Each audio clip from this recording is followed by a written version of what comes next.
Hello, everyone. This is AreCatsGay. I'm here with Jewpiter. Megan, will you be quiet or else I'll beat you to the. I'll give you. Back to you in a second. I goaded her in that one. Um, so yes, this is Kaggot. Stop asking, we won't tell you. Um, but yes, we are going to talk today about a phenomena that has scourged the internet and society in general, especially on the internet, that being sheeple. You've all heard of them, you all know them, but do you really understand them? Like, how big of a problem they are for everyone?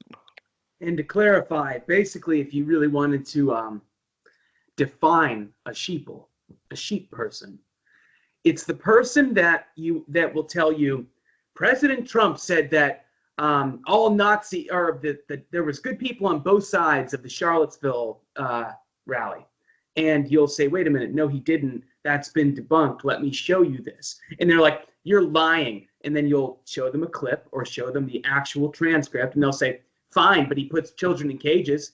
It's like you just jump. They jump from one fed media line to another. And don't get me wrong, it's on the right too. Yeah, it's this kind of idea that you start out with a persistent belief about a person or a thing, and you've already decided that nothing is going to change your mind about it. And if a particular piece of evidence is inconsistent with that, if it gets to the point where you have to admit that it's wrong, at best you'll say, well, okay, well, maybe that's not the best piece of evidence, but I'm still right. And then they'll just look, they'll, as you say, jump to a different topic, or just, keep spinning until they find something that justifies it, because the belief remains constant no matter what the information says. That's exactly right. And what'll happen is they'll do one of two things. They'll do what I said or what you said, or they'll block you once you prove them wrong. And because they don't intend to have their worldview shattered. Michael Malice, who he has a great line. He said that, if you remember the NPC meme where, we were calling liberals non-player characters, he said on the right or on the left, just globally, not even politically, just globally, people, there's only like 10% of the population that are actually creative thinkers, and or at least can change their mind, and the rest of the 90% are just sheeple. On our side, they're the people that call everyone libtard, even though that's been dead for 3 or 4 years, or they, recycle the same old GIF or meme. These are our sheeple, or the people that I always call out, who once a guy comes out and he's like, I'm a black Trump supporter, 40,000 retweets from our side. And I'm just going to bring up something real quick, if I might. Show us. Cats. Okay. So this girl, she put on this Make America Great Again hat. And there are a few things the MAGA crowd loves more than a black Republican. The meteoric rise of Candace Owens and blah, blah, blah. In a desperate attempt for the group to prove they're not racist. Now, turns out, she goes, I will not hide any longer. The left has made us feel as if black Republicans should hide, but not anymore. Then she claimed she was getting kicked out by her mother. Woke her out of her sleep. How could you support this monster? And they ended up giving her like tens of thousands of dollars on a GoFundMe, if you can see this. Oh, funny that. Right, exactly. And that is sheeple mentality. The fact that this woman, all she had to do was say, I'm a black Trump supporter, and she was famous overnight and was worth more than most of us overnight. It's kind of the conservative equivalent to the sexual abuse victim on the left. Yes, it is our Me Too. The black Republican trope, or the gay Republican trope, or the Jewish Republican trope is so powerful that when people utilize it in that way, because our side is so dying to be told, you're not racist, actually. You guys aren't hateful, because when non-racist, non-hateful people get told that they're these awful, tyrant, racist bigots all the time, when a non-white person comes to them and says, you're not racist, you're actually kind of a good person, they're like, me? See, I've been trying to tell everyone. See. Try to tell them. And it is, I think we've talked about this before, like one of the things specifically for the right that we need to get on board is that we need to reject the entire narrative that the right is racist, therefore we need to prove that we're not racist. It's like, as long as you're trying to prove that you're not racist, you're still conceding the idea that you might be racist. And that's, the left is very good at playing those games.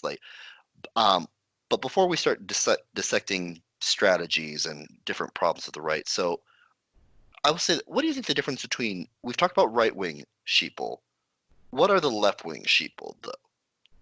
All right, so I think that, and this is a very unobjective, very biased, very absurd commentary. I'm probably the worst person on planet Earth to make this case, but in my opinion, the left is totally filled by emotion.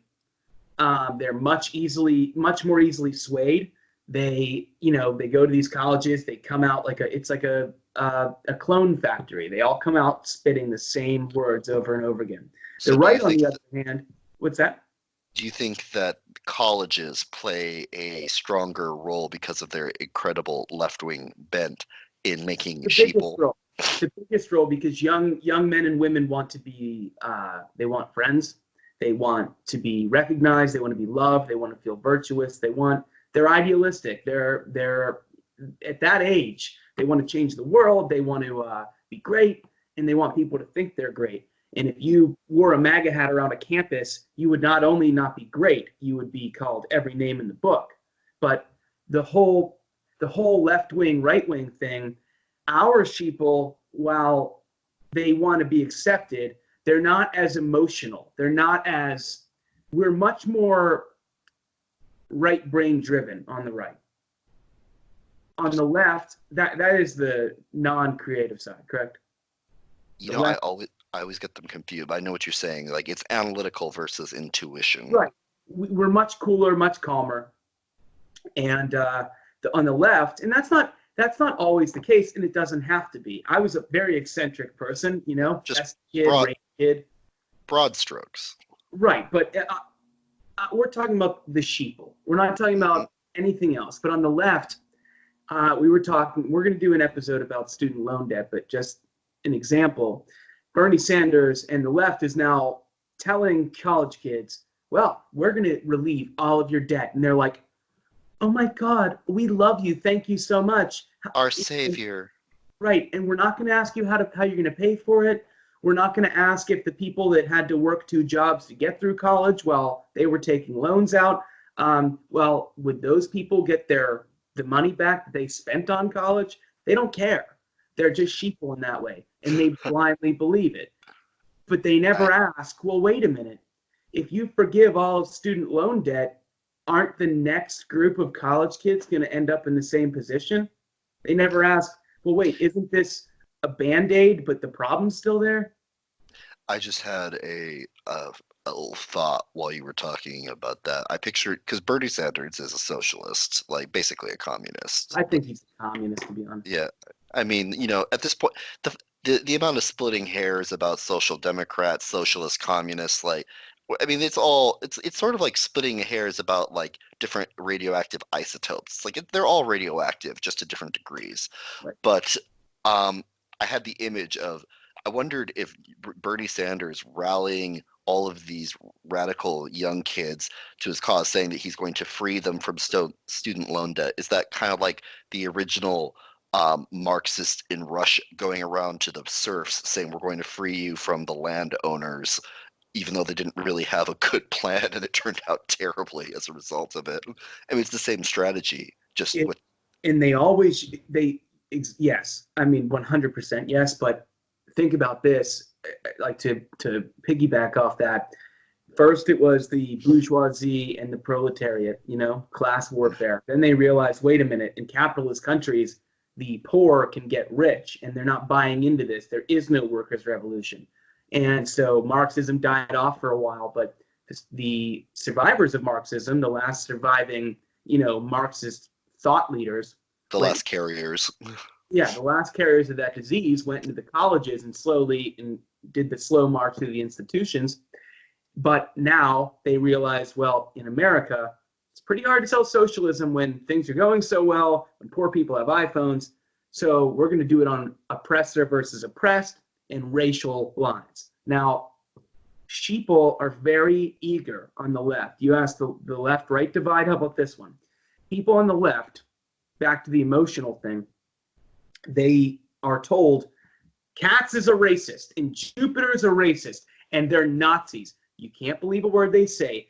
Don't even try to listen to them. Don't listen to their pleas of no, we're not. Don't listen to any of that. Silence them, block them on Twitter, or get them removed. Because in the leftists are like, oh my God, yes, they're racists. There was a preacher on campus at some school 2 days ago who was attacked because he was preaching that anyone can be racist. All races can be racist. And he was attacked by a vicious mob. And that's the left-wing sheeple. If you This was on a college? Word racist, they're in. This was on a college that this happened? Yeah, college campus. And the daughter finally chimed up. She messaged on or tweeted out, that's my dad, and he was just preaching the gospel and saying that anyone can be racist and it's bad to be racist. But the college kids had been told this guy's a racist by their professors because why? He claimed that black people can be racist as well, which is, of course, unacceptable. Yeah, that reminds me of the video clip. It's a little old now, but there was a bunch of different people, black, brown, white, gathered around, and there was a Chinese girl, or maybe she wasn't Chinese, but she was Asian. I assume she was Chinese. Like, in the mask. What? In the mask? No. This is way pre-Corona, Chan. Like, no, she was talking about how everyone was on board with her when she was talking about racism until she said, and yes, black people can be racist. And then the black people just took the microphone away from her and said, no. Where was this? I missed this. Sorry, I slapped no problem. It was like a year ago. I don't remember now, but yeah, like if you search for it, like Asian girl, black people can be racist, microphone taken away, it probably will come up. Although I will say, it's funny how Google's very precise search algorithms have suddenly become less precise when you try to find things like that. Well, wait. I'm sorry. Can I say something that I believe I just thought of that is kind of profound? Please. Not to toot my own horn or anything. Toot toot. But the left metaphorically, like just the left, not necessarily Democrat or socialist or communist. It's the left. The people as a concept. As a concept. The people that always end up going on one side and us who always go on the other. Throughout history, there's always going to be us's and them, like the very emotional, very mob mentality people. So in Nazi Germany, the left were the highly emotional Nazi party who, were filled with racism and hate, and they loved to grab their pitchforks. Same within Marxist and communist Soviet Union. So as in Bulgaria, the left always is with the mob. They always want to be in, groups and telling people, or the Spanish Inquisition. They're always the people that want to moralize and tell you what to do, think. They were the church of old. And these people today, the Nazis and slave owners and all these people, I don't think they were filled with racism. I think that type of mentality, to be on the left,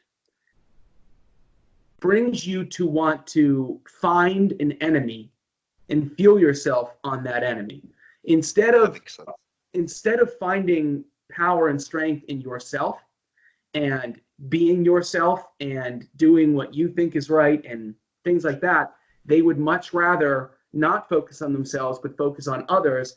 And it's much easier to go through life with all of your problems and shortcomings and being a loser, to say, yeah, but you're a bigot. And it distracts from actually looking inward and taking responsibility. That's very interesting.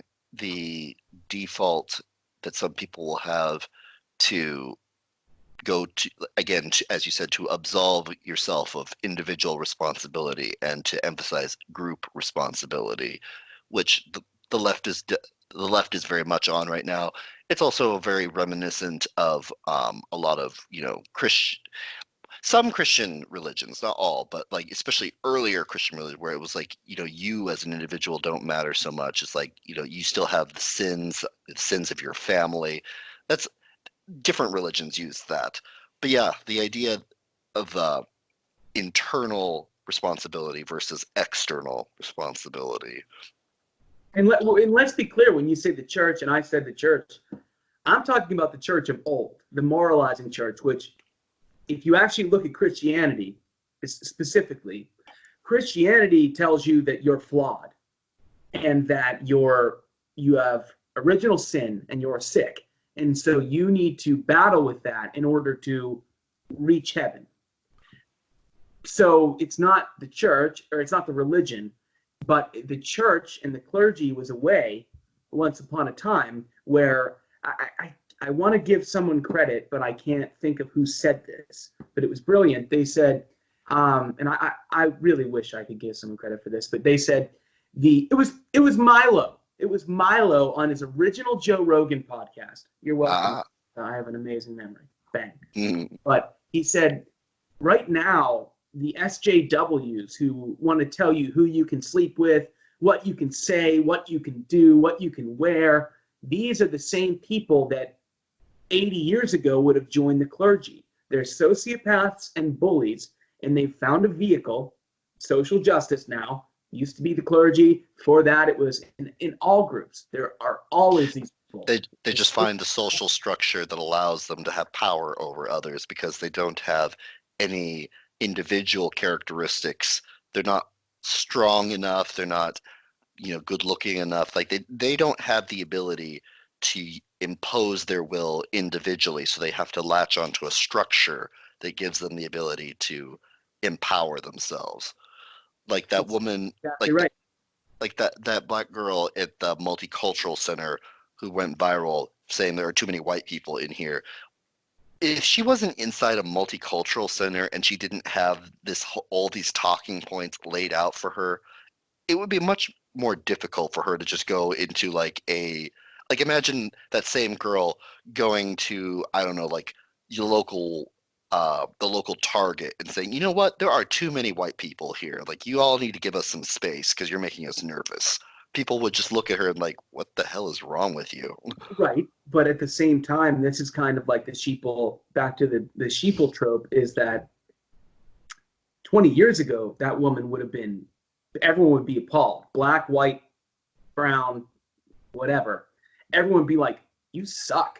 Beat it. You're a racist piece of shit. Right. Beat it now. But now she could walk into a Starbucks and she could say that. She could walk into a Target and she could say that. And a lot of people in the store would be like, I'm so sorry, I'll leave. And that's what I'm talking about with the sheeple thing. You're right, actually. It's true. Like what you're saying was true. But if you think about it, the colleges, which are the breeding ground for just the most insufferable people who teach these kids these hateful, narcissistic, nonsense ideologies, it's spread out into our society to the point where you could go into Target and say that. I could definitely see it in a Starbucks, particularly if it was in a very liberal city, like in a Berkeley or a New York or a San Francisco Starbucks. I could totally see. But again, funny enough, though, I still think it would not be just the one black girl going into Starbucks and saying there are too many white people here. I could definitely see her going with a couple of her friends, probably white women, and saying Black Lives Matter, like, get out of this cafe. We're making this a multicultural space. And which they is did that. And they did. At the peak of Black Lives Matter, a group of them went into a library and started doing that. And there's a mhm. famous video of the Chinese kid who stands Yeah. up and goes, "This is library. Quiet." I remember. That Hey, that was a hero. hey! There was some great memes they made where they dropped the sunglasses and the hat on him afterwards. That I think a Snoop Dogg song was playing. It was really funny. Um, I miss those but, old Thug Life videos. but you know what though? It's funny. Only a Chinese person. And I get, it's possible we're either he was Korean or Japanese, something like that. But we're just We're assuming that he was. Asian. Yeah. Oh, Apologies to anyone we yeah. offend. But only an Asian person from Southeast Asia could actually do that because they haven't been inculcated with the fear of pissing off the multicultural people, and also possibly because like the idea of being so loud and disruptive in a library in most cultures is pretty abhorrent, and particularly Especially in a. Asia, their entire culture is education. Mhm. It's the idea But of making a giant fuss when everyone's trying to study. I mean, like you'd be more likely to be beaten by like little girls. Like, I have cram school. Get out of the way. well, something you wanted to talk about earlier was the Russian Trump thing, and it's it falls so perfectly in line with the sheeple concept because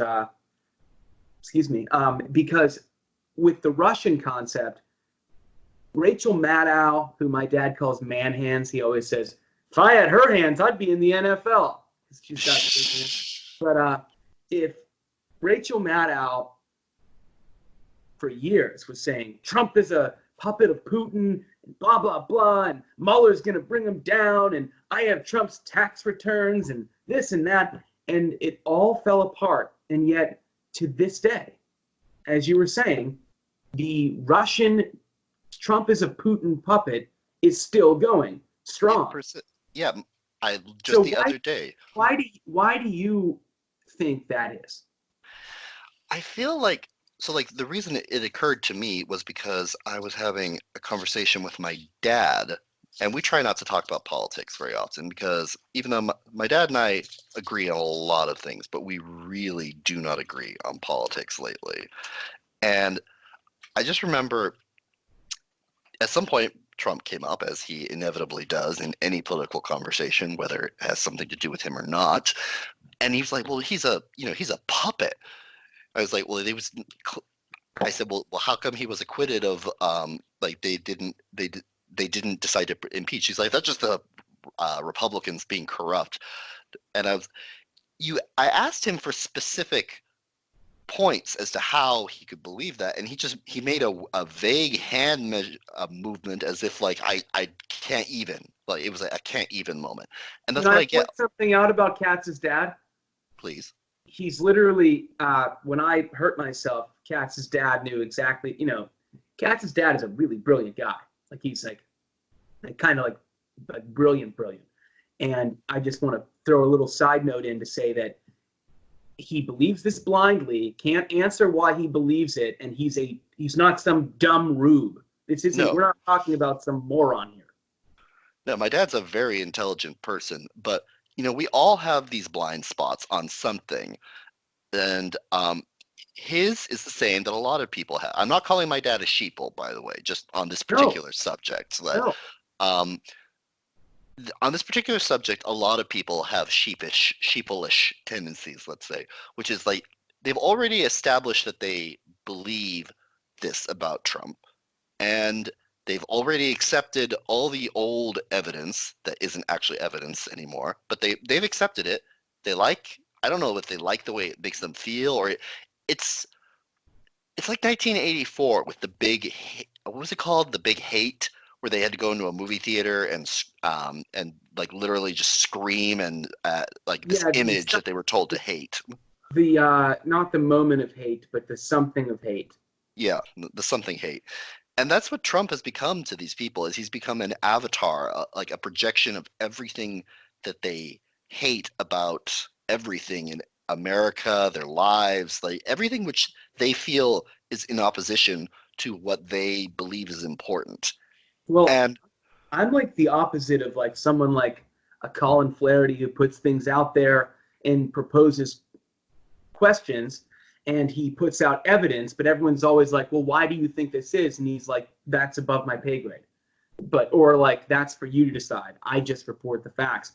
I like to try to look at the causes in situations. And what you just said is, in my opinion, it's a culture that was inundated with daily being told you're racist, being told, this country was founded on racism. And then now that we're in the strongest information age we've ever seen, the multi-gajillion-dollar media complex who has beautiful women and beautiful men in fancy suits who went to Harvard, they're telling you these things day after day. And you go to the gym, Rachel Maddow's on. You go to the gym, Anderson Cooper's on. And even we all have Sheeple in us. The goal is to break out of it, which I think most people are capable of.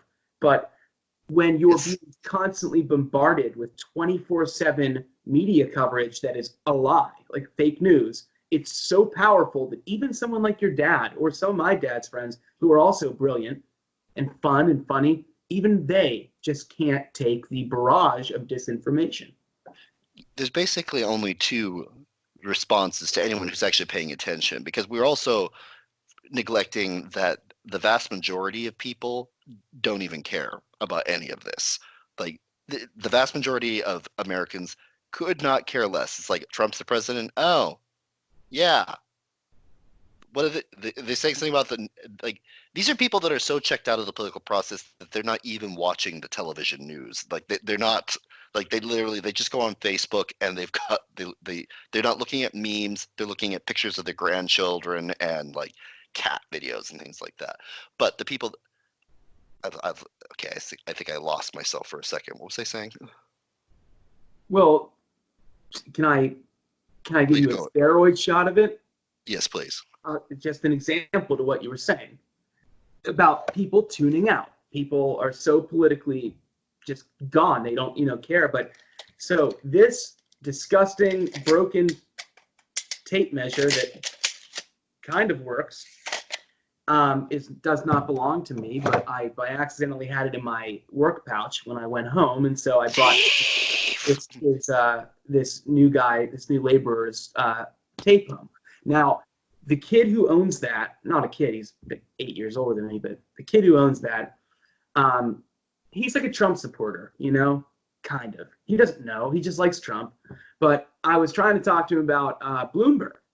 And the only thing he even knew about Bloomberg was that every 2 seconds he said he hears Bloomberg on the radio, or that he didn't know who Pete Buttigieg was. He doesn't know anything about Bernie Sanders. He just knows who the guy is, but barely. If you go to any job site in this country or any average office, I believe more than half the people don't even know most of the Democrat candidates right now, or Republican candidates. I think you're definitely right. People don't give a shit about this. No, they really don't. We're so involved in this that we think that they do, but they don't care. Well, the people that we know and the people online, like we fall into the trap just as much as the news does, which is that we forget that Twitter does not accurately represent the average population, because it's 2% of the population. But they're so active, and there seems to be so many of them that it can fool anyone. Even if you know intellectually that this is not real people, it's just Twitter, it's really hard to not believe that it is sometimes on some level. And I remembered now what I was going to say. Getting 50,000 retweets, but go ahead. So I feel like the only two main reactions that people who are actually invested in this process, when they are confronted with this constant barrage of Trump derangement syndrome, they can either accept it and basically just collapse in on themselves, like Trump is terrible, like everything is racist, everything is awful, everything sucks when you're under Trump, that kind of thing. Or they can decide, no, fuck this and reject it. But sorry, that No problem. the light. But yeah, but do they reject it? Well, Can't like you? no, like Can you reject it? they either become anti or pro Trump. I think at that point, like But those. the problem is we're becoming so anti or so pro that this is not going to work. Oh yeah, Like, no, I'm not saying it's healthy. I'm just saying that that's the oh, I know. response. Yeah. But it's going to culminate in a civil war because I don't care what anyone says, it has to. I mean, the fact people kind of made fun of Tim Pool for talking about Civil War all the time. But here's the thing, I don't think he's wrong, really. I mean, is it a little hyperbolic? Kind of. I think the main thing is like it's not going to be a one time. I doubt there's going to be a major eruption where there's a literal physical war, but you can see it all around us. The breakdown of civil order, the fact that places like Oregon, like large swaths of California, Oregon, and Washington have just essentially been written off as ungovernable to a certain extent. Like it's normal now to hear about people disrupting traffic, to hear about street brawls, stabbings, bombings, even to an extent, not They so have much. apps to let you know where the human excrement is that day. And Mm-hmm.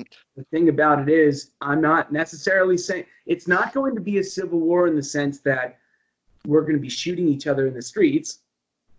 Because number one, they don't have any guns. But number one, they're going to be the ones to spark all the conflicts as they've been doing. They've been vying for a civil war for years now. Since Trump got elected, they've been beating us up in the streets. They've been blocking traffic, like you said. They've been beating up anyone wearing a MAGA hat. And we don't fight back. They're driving through GOP voter registration booths with vans. They're shooting all the senators. Steve Scalise, literally the House whip, they shot. And the thing about that is we're somehow seen as the Nazis, but it can only go on so long. It's never, in this country, there's never been an election that because me and Kitty Cat's the cat are married, okay? Let's say. And he voted for Hillary and I voted for Trump. We get a divorce over it. And that's happening all over. Yeah, people are losing family members. They're Wait, losing. Okay, technical issues. We're back. So you and I are married. So pretend Katz and I are married. And he voted for Hillary, I voted for Trump. If that was George Bush or John Kerry, if it was Obama or Romney, you wouldn't see divorces. We've never seen in the history of this country as many divorces. Like people who were in love, some of them for decades, madly in love with each other, getting divorced over who voted for who. And you can claim, oh, it's because Trump is so divisive and Trump is a Nazi. No, what it really is all the cases I've seen have been leftists leaving Trump supporters. So clearly one side, and to reference Tim Pool again, he did a great segment many times on the fact that the Republican Party has only slightly shifted over the last decade or two, and the left has gone like 500% more to the left versus the right going to the right. Exactly. The left has been so taken over by emotion and craziness that I believe that that's the sheeple mentality. If I love you and you voted for Hillary Clinton, then that's your choice. And we can argue about it. We can talk about it. And if I can't convince you and you can't convince me, we won't talk about politics. But I don't know any right winger who would leave the love of their life over politics. It's so ugly. It's disgusting. And it's a weird thing, which I really don't think existed before. Like, I honestly, I don't feel like politics was this important to people before. And I'm not thinking that it's particularly healthy for them to be this important because at the end of the day, you're just talking about your opinion about people and events that you have very little influence or control over. It's like getting angry about the distance between Earth and the moon. it's like, okay, it doesn't really matter how you feel about that. It's going to be that way. The moon will still rise and orbit the way it is all the time.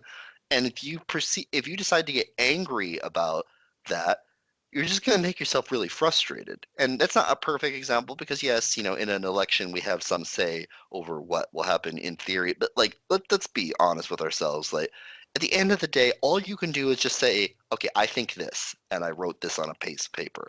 And if enough people agree with you and the stars align, then that potentially the people that you think represent you the most closely are going to get into office and hopefully do things the way you think they should be done in theory. I But don't you're know not if I agree with that. okay. I think that it is like, all right, for me personally, it's very important. Politics is very important to me. I think that, especially when it comes to immigration and things like that, it's very important to me. Mm-hmm. And it's not just some, abstract concept that you like this and I like that. But what I was trying to say with the marriage example is that Trump can be in office for 8 years. That's his limit. I mean, he'll be in for 20 or 25 years, but we're not telling them that yet. But he And can only be in office for 8 years. When you say till death do us part, hopefully your marriage will last more than 8 years. But in the end, you're talking about policy. Like, I believe that immigration should be highly curbed. I believe in a border wall. I believe in, dealing with the college system and how it's a liberal indoctrination machine and how I'm paying for it. But at the end of the day, love is between a man and a man, a man and a woman and a two woman. people. Right. And it's not like, if I disagree with you on how many immigrants should come into this country, but I love you. I mean, do you know how brainwashed, do you know how sheeple like you would have to be to say, because we disagree on taxes and immigration, we're going to leave each other? Like, politics is important. No matter if I disagree with you or not, it's going to be important to me. But I'm not going to leave you over it. But they do. No. And That's sheeple mentality. it well said, very well said. And I think that might come specifically on like left wing sheeple and probably some issues on the right too. Like try to elevate all policy disagreements to the kind of like this is a non-negotiable position. Like I'll give you an example. On the right, I imagine for a lot of people, a non-negotiable position is on abortion. Like that's an issue which has a lot of gravity to it, and it deserves that level of intensity because it's a very fundamental, like in many ways the most fundamental issue, like what is a baby, what happens to it, etc. And that's not what we're talking about today. I'm just using that as an example. No, I But get the you. left elevates almost all of their policy levels to that level of importance. Like race is that important, sexuality is that important, victimhood is that important, immigration is that important. They're all these they're sacred. They have so many sacred cows that if everything is sacred, well then nothing is sacred. That's by far the smartest thing you've ever said. Hmm, thanks. I'm actually like taken aback by that. It's so true. That is so. And people say, what about gun control and things like that? But what you just said is the absolute focal point of everything we're talking about. Yeah, when it comes to abortion, most of us on the right believe that a baby shouldn't be allowed to be killed. It's not your body. It's in your body. It's not your body. And that is a brutal sticking point for many conservatives. We're like, all right, we draw the line at baby killing and don't disarm us. But you're right. I mean, that's so true. It's the best contrast I've ever heard on this. I'm not kidding. And I feed on politics. I have an earbud in my ear at all times, at work, during the day, walking the dog, listening to politics. That is the best contrast I've ever heard. It's like, yeah, right-wingers are nuts when it comes to guns and babies. But Left-wingers are nuts when it comes to literally anything they're told. Ukraine, Kavanaugh, and and ah. yeah, it changes week to week too. Whatever they're told is that this week's sacred cow.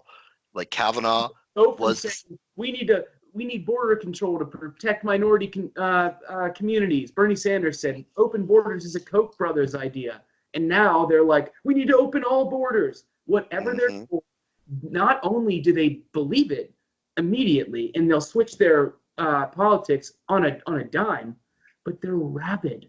They are rabid about it. And they'll forget about it when it's no longer convenient. Because I mean, what happened to those women that were like banging their hands on the doors of the Supreme Court trying to open it up? If that was so important that they would humiliate themselves like that. Well, Kavanaugh's been there for a while, but it's funny how all of a sudden Kavanaugh just wasn't really that big of an issue. No, the next Supreme Court justice is going to be the big issue. Oh, I know. What happened to Stormy Daniels? Michael Avenatti's in jail right now, prison, as a matter of fact. Was he convicted? I thought he was. Was he not? I'm not sure. Jail. Yeah, that's not the same thing as being in prison, though. No, all right. So jail is where you go before you go to prison, or if you have a sentence, you go to jail. But he's going to prison. It seems pretty likely. I believe he was convicted, but yeah, okay. It takes I'm not 100%. It takes 6 to 14 months to go to prison around. Quite a process. It's a big process because the prisons are overcrowded. The jail is more like a holding cell for either prisoners or people who have minor offenses. But we should just convert Seattle and Portland into mega prisons. Well, they basically are already. I mean, with the. It's true. I mean, my sister lives in Seattle. She is a commie, but still, I wouldn't want to lose her. But my point is, Stormy Daniels. It turned out Michael Avenatti, who was the guy that they were saying was going to be the next president of the United States, he turned out he was like not only banging her, but stealing all of her money. Stormy Daniels, Don Lemon was saying, oh, that's the girl who's going to take Trump down. Then it was Avenatti is. Now you don't hear about them so much because not only did Michael Avenatti get maybe convicted, I think he did. I might be wrong about that, but he's going to prison. And then you have Stormy Daniels, who was stripping for, a couple $100 in strip clubs and getting beer bottles thrown at her. And now all of a sudden the left could care less about them. One day you'll have to realize that the rulers who are telling you all this stuff to get you enraged are using you, darlings. They're using you. You're just a tool to them. That's it. You're not special. They don't really care about anything because the left makes everything about grand principles that are very emphatic but very vague. It can apply to just about anything, week to week, day to day, minute to minute. And as a result, they believe intensely and briefly, and then they forget. It doesn't matter. It really is doublethink, the ability to hold two contrary views at the same time and not have any cognitive dissonance. They believe intensely and briefly. Did you come up with that? I did. At least I think I did. If I quoted it, I don't remember where it came from. I'd like to write that down. They believe intensely and briefly. That is the cap on the hat of sheeple leftists. They believe intensely and briefly. They are a firework. They explode and then dissipate. And just to cap all this off, because I love this episode, I think the best way to cap this off is just to say, at some point, there are two options. The leftists, and they've showed no sign of having this option so far, this doesn't look like reality, will say, wait a minute. You guys have told us the sky is falling like Chicken Little for years now, and it's not falling. The economy's great. People aren't being, gays and Jews aren't being thrown into concentration camps. You guys have lied to us, and we're going to walk away. Or they're going to fall back into their total insanity and let their masters just use them like puppets and firearms and kill this country. And those are really the only two options for the sheeple. You can either elevate yourself to a free thinker, or be cast aside and used for mutton later. Right, and used for mutton and nice coats for the elite that claim that they love the poor. Mm-hmm. Oh, I love that. Is that Seattle wool? Oh, yeah, it's organic. Oh, my sister! How dare you? Uh-huh. Now Nancy Pelosi's wearing her as a coat? Mm-hmm. Well, then, at the very least, you should order one so you can keep her close to home. Oh. Until Maga pees on her. Maga doesn't pee in the house. Don't tell she people might that. It's live. And on your jacket. Oh my god. So yeah, at some point it eventually devolves to urination, and that's usually when we know that the pod is running its course. So any final thoughts before we conclude and go off to the ether? Yeah, I would like to say that the people that watch this, one day we're going to get to a point where we have a larger audience and we will do better things. We'll break things up into pieces, make shorter videos.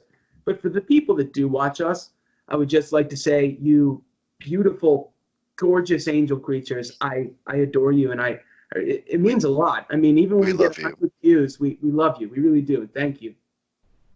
Yes, we Especially treasure you, Donna. Especially you, Donna.